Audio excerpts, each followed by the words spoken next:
الحمد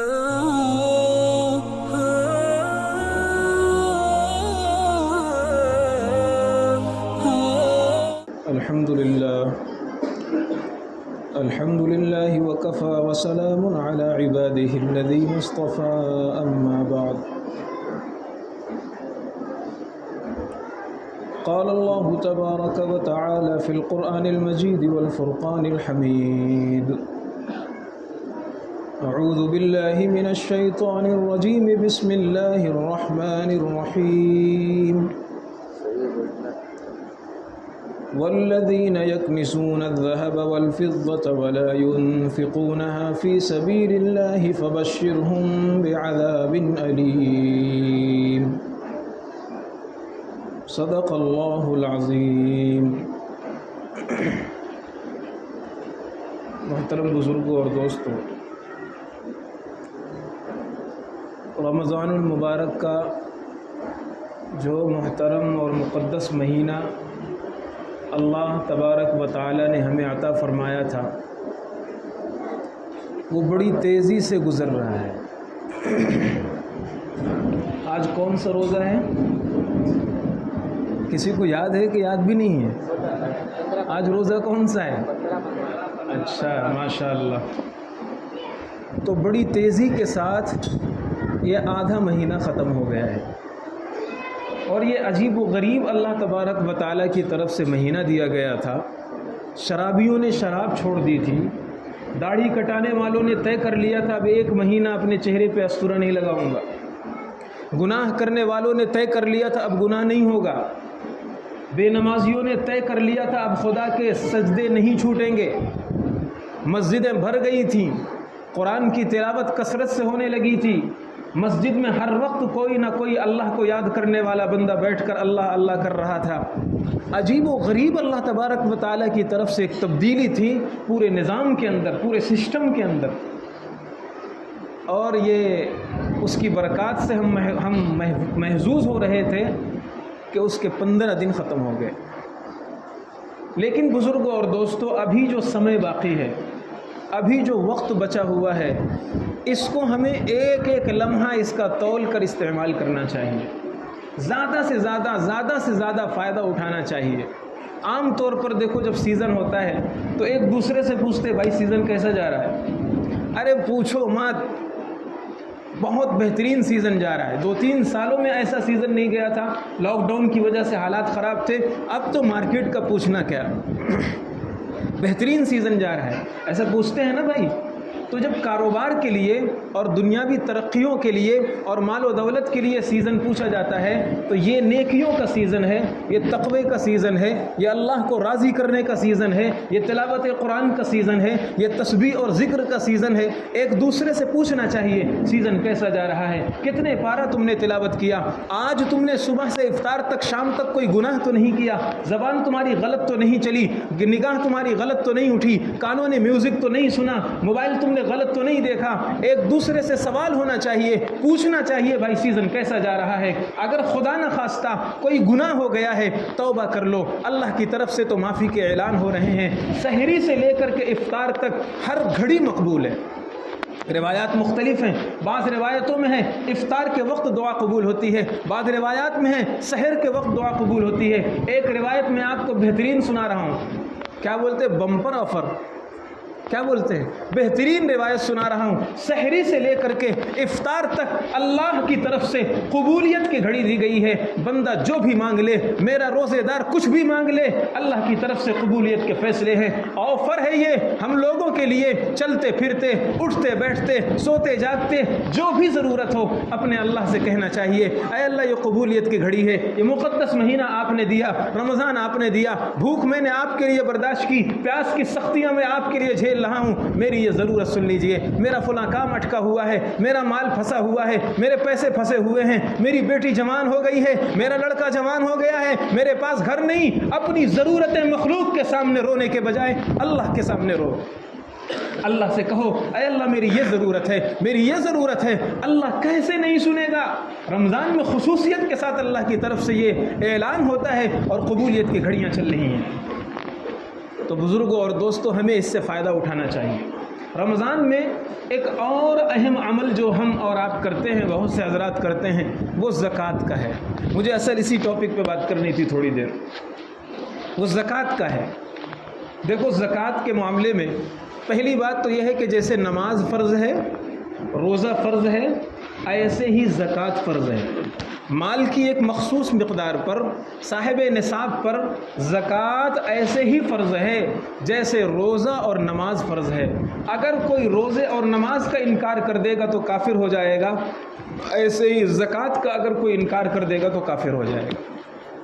یہ کیا چیز ہے زکوٰۃ؟ میں نے خطبے میں ایک آیت پڑھی تھی، اللہ تبارک و تعالی اپنے پاک کلام میں ارشاد فرماتا ہے والذین یکنزون الذهب والفضة ولا ينفقونها فی سبیل اللہ، وہ لوگ جو سونے اور چاندی کو، مال و دولت کو اکٹھا کر کے رکھتے ہیں، مال معددہ گن گن کر کے بینک بیلنس کرتے ہیں اور اسٹاک کرتے ہیں، ذخیرہ اندوزی کرتے ہیں اور اپنے مال کو راہ خدا میں خرچ نہیں کرتے، زکوٰۃ نہیں ادا کرتے، اللہ فرماتا ہے فبشرہم بعذاب علیم، ان کو دردناک عذاب کی خوشخبری سنا دیجئے، یہ لوگ چھوڑے نہیں جائیں گے۔ اور کتنا احسان ہے اللہ تبارک و تعالیٰ کا سال بھر میں۔ اچھا یہ بتاؤ، میں آپ سے پوچھتا ہوں، یہ مال جو دیا، یہ دولت اللہ تبارک و تعالیٰ نے دی، یہ اصل میں ہے کس کی؟ ہماری یا اللہ کی؟ بولو، اللہ کی ہے۔ ان اللہ اشتری من المؤمنین انفسهم واموالهم بان لهم الجنہ، اللہ تعالیٰ نے مسلمانوں سے ان کے جان اور مال کو لے لیا ہے اس بیس پر کہ ان کا آخرت میں جنت ہے، ان کے لیے آخرت میں جنت ہے۔ تو اللہ تبارک و تعالیٰ نے یہ جو مال ہم کو دیا ہے یہ حقیقت میں اللہ کا ہے۔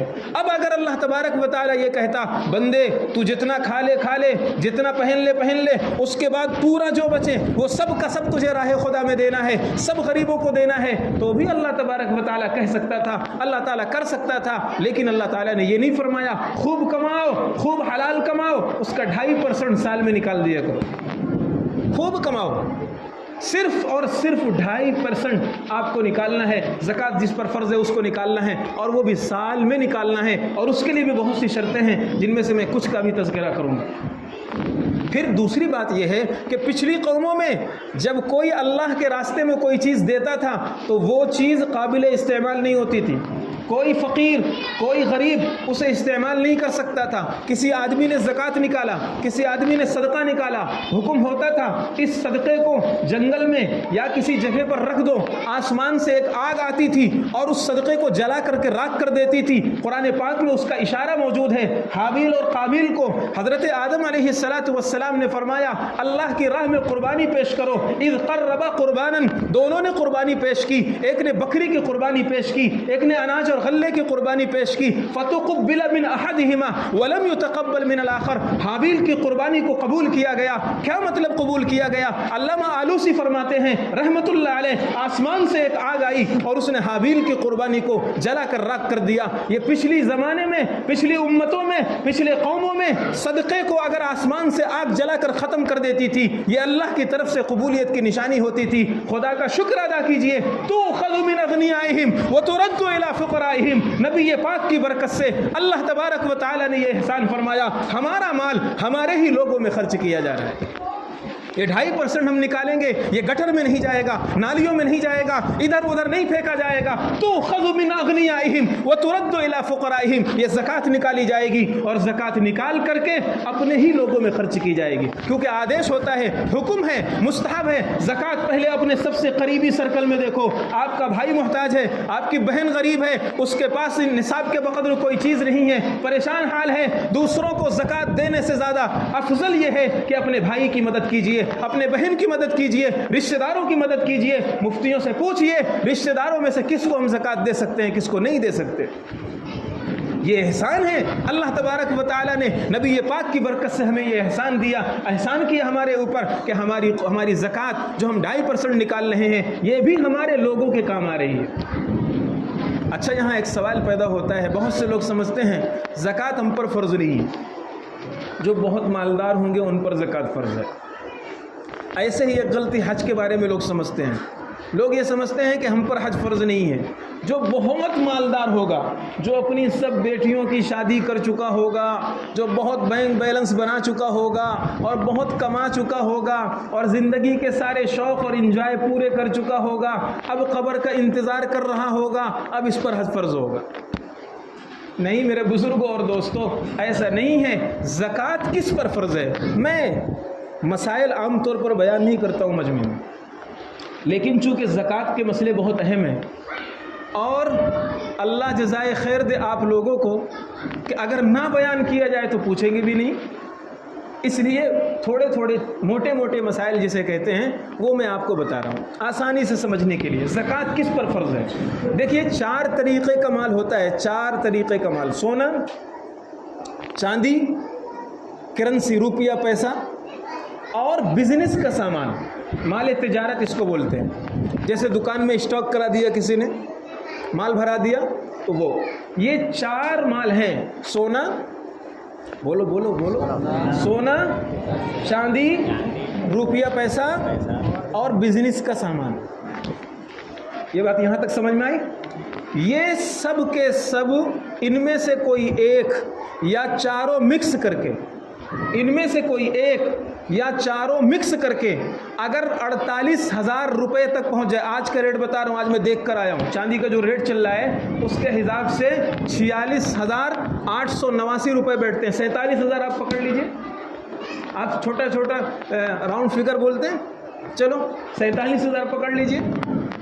تو اگر مثال کے طور پر آج کے زمانے میں سونا، چاندی، روپیہ پیسہ یا مال تجارت، ان میں سے کوئی ایک یا مکس کر کے یا ملا کر کے 47,000 روپے تک پہنچ جائے تو یہ آدمی صاحب نصاب ہے۔ اب آپ بتائیے اگر کسی کے پاس 1 تولہ سونا ہے، پہلے آپ سمجھ لیجئے مسئلہ، یہ جو مسئلہ ہماری کتابوں میں لکھا ہوا ہے کہ 7.5 تولہ سونا ہونا چاہیے یا 52.5 تولہ سونا چاندی ہونا چاہیے، وہ ان لوگوں کے لیے ہے جن کے پاس صرف سونا ہو، ایک بھی پیسہ نہ ہو، 1 روپیہ بھی نہ ہو ضرورت سے زیادہ، جن کے پاس اتنی 1 گرام بھی چاندی نہ ہو، صرف اگر سونا ہے، 1 روپیہ بھی پاس میں نہیں، 1 گرام چاندی بھی نہیں، بزنس کا اتنا سا سامان بھی نہیں، اب 7.5 تولہ سونا پورا چاہیے۔ 87 گرام 480 ملی گرام، 87 گرام اور 480 ملی گرام سونا چاہیے۔ کتنے؟ لیکن جس کے پاس یہ 3 مال میں سے کچھ بھی نہ ہو۔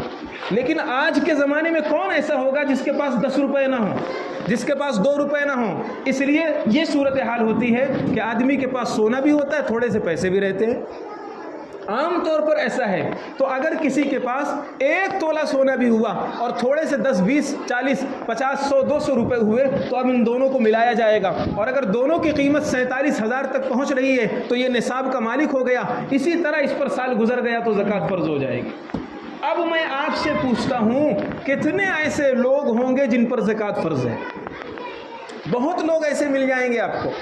ایک صاحب میرے پاس مسئلہ پوچھنے آئے اور کہنے لگے مفتی صاحب ایک بیوہ ہے، بہت پریشان ہے۔ ہماری یہاں کی زبان میں انہوں نے ایک لفظ استعمال کیا، اس کے کھانے کے واندے ہیں۔ کیا کہا انہوں نے؟ اس کے کھانے کے واندے ہیں، یعنی کھانے پینے کے لیے پریشان ہے۔ میں نے کہا انکوائری کرو، تحقیق کرو، کہیں اس کے پاس گولڈ نہ ہو، کہیں اس کے پاس سونا نہ ہو۔ کہیں مفتی صاحب اس کے کھانے کی پریشانی، اس کے پاس سونا کہاں ہوگا؟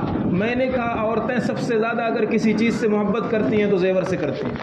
وہ چھپا کر کے رکھے رہتی ہیں، پریشان ہو جائیں گی، کشٹ کریں گی، بھوک برداشت کریں گی، لیکن زیور پر آنچ نہ آئے، سونے پر آنچ نہ آئے۔ میں آپ کو سچ کہتا ہوں، منبر پر بیٹھ کر کہتا ہوں، انہوں نے تحقیق کیا، 5 تولہ سونا اس خاتون کے پاس تھا، 5 تولہ سونا ہے اور کھانے کے واندے ہیں، اور لوگ زکوٰۃ اس کو دے رہے ہیں۔ یہ خاتون وہ ہے جس پر خود زکوٰۃ فرض ہے۔ اس لیے مسئلہ آپ سمجھیے، میں نے کیا بتایا؟ مسئلہ 4 چیزیں ہیں: سونا، چاندی، روپیہ پیسہ، مال تجارت۔ یہ اگر تھوڑا تھوڑا کسی کے پاس ہے تو سب کو مکس کیا جائے گا، سب کو جوڑا جائے گا۔ اگر سب کی مارکیٹ ویلو اور سب کی قیمت 47,000 تک پہنچ گئی، اصل پہنچنا چاہیے 612 گرام چاندی۔ کیا ہے؟ 612 گرام چاندی، 360 ملی گرام، 612 گرام 360 ملی گرام۔ یاد کر لیجیے آپ، ایک دم موٹا موٹا حساب 612 گرام 360 ملی گرام چاندی کے برابر پہنچ جائے، جس کا ریٹ میں نے آج دیکھ کر آپ کو بتایا 47,000 چل رہا ہے، آج اس کا تقریباً 47,000 بنتا ہے۔ تو اگر کسی کے پاس اتنا ہے، چاہے پیسے کی شکل میں ہو، چاہے گولڈ کی شکل میں ہو، یا سب مکس ہو، اس آدمی پر زکوٰۃ فرض ہو جاتی ہے۔ اب آپ یہ بتائیے کتنے ایسے لوگ ہوں گے جن کی یہ کنڈیشن ہوگی اور وہ یہ سمجھتے ہیں کہ مفتی صاحب ہم تو پریشان ہیں، مفتی صاحب ہمارے پاس 7.5 تولہ سونا نہیں ہے، یا ہمارے پاس اتنا پیسہ نہیں ہے۔ اس لیے اس مسئلے کو اچھے طریقے پر سمجھ لیجئے، زکوٰۃ اس شخص پر فرض ہو جائے گی۔ اور کبھی ایسا ہوتا ہے کہ ایک آدمی نے مال بھرا دیا، رمضان سے پہلے ایسے بہت سے مسائل آتے ہیں، ایک دکان میں 1 لاکھ کا مال ڈال دیا، سیزن آنے والا ہے، 1 لاکھ کا مال ڈال دیا، اب اس کے پاس پہلے سے پیسے چلے آ رہے تھے، لیکن اس نے 1 لاکھ کا دکان میں مال بھرا دیا، اب اس کے پاس صرف خرچے کے لیے 1,500 روپے ہیں اور کوئی پیسہ نہیں ہے، لیکن یہ جو دکان میں اس نے مال بھرایا یہ 1 لاکھ کا مال ہے، یہ کتنا ہے؟ 47,000 سے زیادہ کا مال ہے، اور پہلے سے وہ آلریڈی صاحب نصاب چلا آ رہا تھا، اس لیے اس پر بھی زکوٰۃ فرض ہو جائے گی۔ اس لیے بہت اہم چیز ہے یہ، ماں باپ اپنی بیٹیوں کے لیے شادی کے نام پر زیور بنا کر رکھ دیتے ہیں، 1 تولہ 2 تولہ سونا بنا کر کے رکھ دیتے ہیں کہ بچی بڑی ہو رہی ہے، جوان ہو رہی ہے، جب بچی بڑی ہو جائے گی، شادی کا موقع آئے گا، اس کے کام آئے گا، تو ایسے موقع پر یاد رکھنا چاہیے، مسئلہ سمجھ لیجئے، اگر یہ سونا جو ماں باپ نے بنایا یہ ماں باپ ہی کی ملکیت میں ہے، یعنی اس کے مالک ماں باپ ہیں، صرف ان کی نیت یہ ہے کہ بچی کی شادی میں دیں گے، تو اگر ماں باپ مالک ہیں کیسے پتہ چلے گا؟ پتہ اس طرح چلے گا کہ ماں باپ اس کو دھڑلے سے استعمال کر سکتے ہیں، بلا تکلف استعمال کر سکتے ہیں، اور خود اسے اپنا مالک سمجھتے ہیں، اس پر ملکیت سمجھتے ہیں، تو ماں باپ اگر اس پر مالک ہیں اس کے، تو ماں باپ پر اس کی زکوٰۃ آئے گی۔ اور اگر بیٹی کو مالک بنا دیا ہے اور بیٹی ابھی نابالغ ہے، تو جب تک وہ بالغ نہیں ہوگی تب تک اس پر زکوٰۃ نہیں آئے گی، تب تک اس پر زکوٰۃ نہیں ہے۔ اس لیے زکوٰۃ کا ایک مسئلہ میں نے آپ کو یہ بتایا۔ کبھی ایسا ہوتا ہے کہ ایک آدمی ہے جس کے اوپر زکوٰۃ فرض ہے، لیکن اس نے قرضہ لے رکھا ہے، بہت بڑا قرضہ لے رکھا ہے، تو قرض کو مائنس کر کے دیکھا جاتا ہے۔ مثال کے طور پر ایک آدمی کے پاس 1 لاکھ روپے ہیں، اور سونا چاندی ملا کر کے سب ملا کر کے دیکھا گیا تو 1.5 لاکھ روپے بن رہے ہیں، سب چیز ملا کر کے، لیکن اس کے اوپر قرضہ 2 لاکھ کا ہے، اس کے اوپر قرضہ 1.5 لاکھ کا ہے، تو اب اس کے اوپر زکوٰۃ نہیں آئے گی، قرضہ مائنس کر دیا جاتا ہے اور پھر دیکھا جاتا ہے۔ اسی طرح کبھی ایسا ہوتا ہے کہ آدمی ڈپازٹ کی رقم جمع کرتا ہے، گھر لیتے ہیں نا، 1 لاکھ 2 لاکھ، کچھ لوگ ہیوی ڈپازٹ کے نام پر جمع کر دیتے ہیں رقم، تو یہ رقم ہماری ہی ہے، ڈپازٹ کی رقم جو ہے وہ ہماری ہی ہے، جیسے ہم نے بینک میں رکھوا دیا ایسے اس کے پاس رکھوا دیا، جب معاملہ ختم ہو جائے گا یہ ریٹرن ہمارے پاس آ جائے گی، تو ڈپازٹ کی رقم پر بھی ہمیں زکوٰۃ نکالنی۔ اسی طرح اور بھی بہت سارے مسائل آتے ہیں، اور جن کو مسائل پوچھنا چاہیے، بہت سے حضرات سوچتے ہیں ٹھیک ہے ایسے ہی چل جائے گا یا ایسے ہی ہم کر دیں گے۔ اچھا ایک چیز اور ذکر کرنا ضروری ہے، وہ یہ ہے کہ ہم یہ سمجھتے ہیں کسی کو بھی ہم زکوٰۃ دے دیں، بہت سی مرتبہ ایسا ہوتا ہے کہ ہم زکوٰۃ نکالتے ہیں اور زکوٰۃ نکال کر کے گھروں میں اپنا رکھ دیا، اب کوئی بھیک مانگنے والا آ رہا ہے اس کو بھی زکوٰۃ دے رہے ہیں، کوئی فقیر دروازے پہ کھٹکھٹا رہا ہے اس کو بھی زکوٰۃ کی رقم دے رہے ہیں۔ ارے بھائی پوچھو مفتیوں سے، علماء سے کہ زکوٰۃ کس کو ادا کرنا ہے، کس کو دینا ہے زکوٰۃ؟ یہ جو فقیر مانگنے والے آتے ہیں یہ بہت سے ایسے ہوتے ہیں لکھپتی ہوتے ہیں، ان کا یہ فقیری نہیں ہے، ان کا یہ دھندا ہے۔ ایک فقیر سے کسی نے پوچھا بھیک کتنی ملی، وہ آستین چڑھا کر دیکھنے لگا، بھائی بھیک بولتا ہے دھندا بول، یہ دھندا ہے میرا، بزنس ہے میری، باقاعدہ ان کی جگہیں فکس ہوتی ہیں، اس جگہ کا بھاڑا کھاتے ہیں، یہ ایک دن میں 2-2 ہزار روپے 3-3 ہزار روپے ان کی انکم ہے، میں آپ کو بتا رہا ہوں۔ کیا سمجھ رہے ہیں آپ؟ ہم لوگوں سے یہ اچھے ہیں؟ ارے فقیری کی میں ترغیب نہیں دے رہا ہوں کہ فقیر بنو، اللہ نہ کرے کسی کو ایسا بنائے، میں آپ کو ایک حقیقت بتا رہا ہوں کہ ریئل ایسا ہے۔ تو آپ بتائیے جس کی انکم روزانہ 1,000 روپے ہے، منتھلی 30,000 35,000 جو کما رہا ہے، تو یہ اچھے جاب ہولڈر سے اور جاب والوں سے بہتر ہے، اور ہم زکوٰۃ اسی کو دے دیتے ہیں۔ یاد رکھیے اگر کسی نے ایسے لوگوں کو زکوٰۃ دی اور جانتے ہوئے کہ یہ آدمی مستحق نہیں ہے یا اپنے گمان کے اعتبار سے تحقیق نہیں کیا، اس کی زکوٰۃ نہیں ادا ہوگی۔ اس لیے بہت سوچ سمجھ کر کے زکوٰۃ ادا کرنا ہے.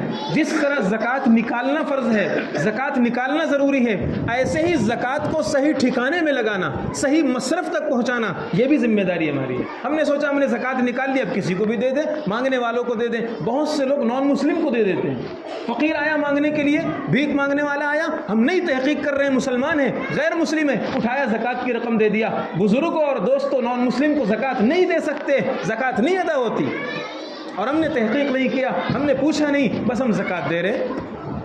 اس لیے اچھا، اور بہت سے لوگ کیا کرتے ہیں، زکوٰۃ فرض ہے لیکن کہتے ہیں یار چلو بعد میں نکال دیں گے، کل آئندہ سال نکال دیں گے. یاد رکھیے اللہ کے پیغمبر صلی اللہ علیہ وسلم نے فرمایا اگر زکوٰۃ کسی مال کے ساتھ مل جاتی ہے اہلکت ہو، اسے تباہ و برباد کر کے رکھ دیتی ہے. علماء نے اور شراح حدیث نے اس حدیث کا ایک مطلب یہ بھی بیان کیا ہے کہ اگر کوئی زکوٰۃ نہیں نکالتا ہے، اگر کوئی زکوٰۃ نہیں نکالتا تو یہ زکوٰۃ اس کے مال کو برباد کر کے رکھ دے گی. یہ 2.5% اگر آج نہیں نکلے گا تو 40% اور 50% ہاسپٹل میں، وکیلوں کی فیس میں، ڈاکٹروں کی فیس میں، بیماریوں میں، پریشانیوں میں، عدالتوں میں، کچہریوں میں اللہ تبارک و تعالیٰ اس مال کو لگوائے گا. اور آدمی جھک مار کے لگائے گا، پریشان ہو کر کے لگائے گا، ڈاکٹروں کی ریکویسٹ کر کے لگائے گا. اس لیے اللہ کا حکم سمجھ کر کے اللہ نے ہمیں فرمایا ہے کہ بھائی اتنا ادا کرو. یہ حکم ہے، نبی پاک صلی اللہ علیہ وسلم نے اس کی تفصیلات بتائی ہیں. اس لیے ہمیں زکوٰۃ کو سمجھنا چاہیے اور ادا کرنا چاہیے. بہت سے نوجوان ہوتے ہیں، جاب کرنے لگتے ہیں، کمانے لگتے ہیں، 2-3 مہینے کی سیلری تھوڑا سے جمع ہو گئی، 50,000 آج کل کوئی بڑی رقم نہیں ہوتی ہے، بن گئے صاحب نصاب. اب اگر اسی طرح 50,000 ہی اس کے پاس رہا یا آئندہ سال تک اس کے پاس رقم رہی تھوڑی بہت تو زکوٰۃ فرض ہو جاتی ہے. اور آدمی سمجھتا ہے جب میرے پاس گولڈ آئے گا، سونا آئے گا، بہت پیسہ آئے گا، 5-10 لاکھ روپے جمع ہوں گے تب زکوٰۃ فرض ہوگی. ایسا نہیں ہے. اس لیے اپنی کنڈیشن مفتی کے سامنے رکھو کہ میرے پاس اتنی ملکیت ہے، یہ مال ہے، اتنا قرضہ ہے، اتنا لین دین باقی ہے، اتنا مارکیٹ سے آنا باقی ہے. مفتی آپ کو بتائے گا اس مال پر زکوٰۃ ہے، اس پر زکوٰۃ نہیں ہے، یا آپ پر زکوٰۃ ہے، آپ پر زکوٰۃ نہیں ہے. عورتوں کو زکوٰۃ دینے کے سلسلے میں خاص طور پر ایک بات یاد رکھیے. بہت سے لوگ شادی کے نام پر زکوٰۃ آپ سے جمع کرتے ہیں. بھائی فلاں بیٹی کی شادی ہونے والی ہے، زکوٰۃ دے دیجیے. یا فلاں عورت، میں نے بتایا نا بیوہ کھانے کے واندے تھے، اس کے 5 تولہ سونا اس کے پاس تھا. تو عورتوں کو زکوٰۃ اگر کوئی دیتا ہے تو اس کو بہت ریسرچ کر لینا چاہیے، بہت تحقیق کر لینا چاہیے، کہیں اس کے پاس چھپا ہوا گولڈ تو نہیں ہے. 1 تولہ سونا بھی اگر کسی کے پاس ہے تو آج اس کی پوچھو مارکیٹ ویلیو 45-46 ہزار وہ خود ہو گیا. اس لیے ایسے لوگوں کو جن کے پاس مالیت کی شکل میں، نصاب کی شکل میں مالیت موجود ہے، زکوٰۃ ان کا حق نہیں ہے، ان کو زکوٰۃ نہیں دے سکتے. بات یہاں تک سمجھ میں آ گئی؟ بات یہ تھوڑی بہت سمجھ میں آئی ہے. اور بہت سے لوگ شوقیہ کوئی چیز پہنتے ہیں، مثلا انگوٹھی پہن لیتے ہیں. مردوں کے لیے سونے کی انگوٹھی تو حرام ہے.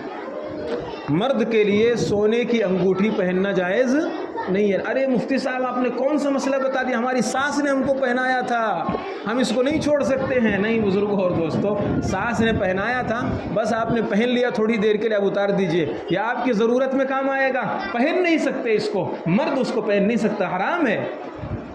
ریشم اور سونا لے کر ایک مرتبہ اللہ کے نبی صلی اللہ علیہ وسلم مسجد تشریف لائے. ہادانی حرامانی علی ذکور امتی، فرمائے یہ دونوں چیزیں میری امت کے مردوں پر حرام ہیں.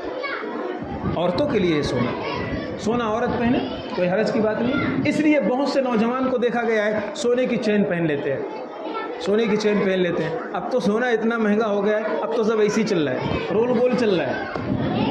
چین پہن لیتے ہیں، انگوٹھی پہن لیتے ہیں. تو اگر کسی نے سونے کی چین پہن رکھی ہے، گھڑی ہے، انگوٹھی ہے، قلم ہے، یا اس طرح کی چیزیں ہیں، ان پر بھی زکوٰۃ فرض ہوگی. تو بزرگوں اور دوستوں، زکوٰۃ کے بارے میں علماء سے پوچھیں.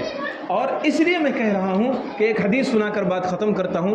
مشکات شریف کے اندر بھی وہ روایت لکھی ہوئی، اور بھی حدیث کی کتابوں میں لکھی ہوئی ہے کہ جب بندہ زکوٰۃ نہیں دیتا ہے، اللہ تبارک و تعالی اس زکوٰۃ کے مال کو کل قیامت کے میدان میں ایک اژدہے کی شکل بنا دے گا. شجاعن اقرع لہو زبیبتان، گنجا سانپ جو ایک دم زہریلا سانپ ہوتا ہے وہ سانپ بنا دے گا، اور انتہائی زہر والا انتہائی خطرناک سانپ بن جائے گا، اور یہ سانپ اس کے پیچھے پیچھے دوڑے گا، پیچھے پیچھے اسے دوڑائے گا۔ وہ آدمی بھاگے گا اور کہے گا تو کون ہے، میرا پیچھا کیوں کر رہا ہے؟ وہ کہے گا انا مالکا انا کنزکا، میں تیرا وہ مال ہوں جو تجوریوں میں تو بند کر کے رکھا کرتا تھا، میں تیرا وہ خزانہ ہوں جو بینکوں میں سڑا کرتا تھا، اللہ کے نام پر تو نے زکوٰۃ نہیں ادا کیا، آج میں تجھ پر عذاب بن کر مسلط کیا گیا ہوں۔ حدیث میں آتا ہے یاخذ بلہزمتیہ، وہ آدمی وہ سانپ آئے گا اس کے بدن میں لپٹ جائے گا، اور بدن میں لپٹ کر کے اس کے منہ کے پاس آئے گا، اس کا جبڑا پکڑے گا، یہاں ڈسے گا، منہ میں ڈسے گا،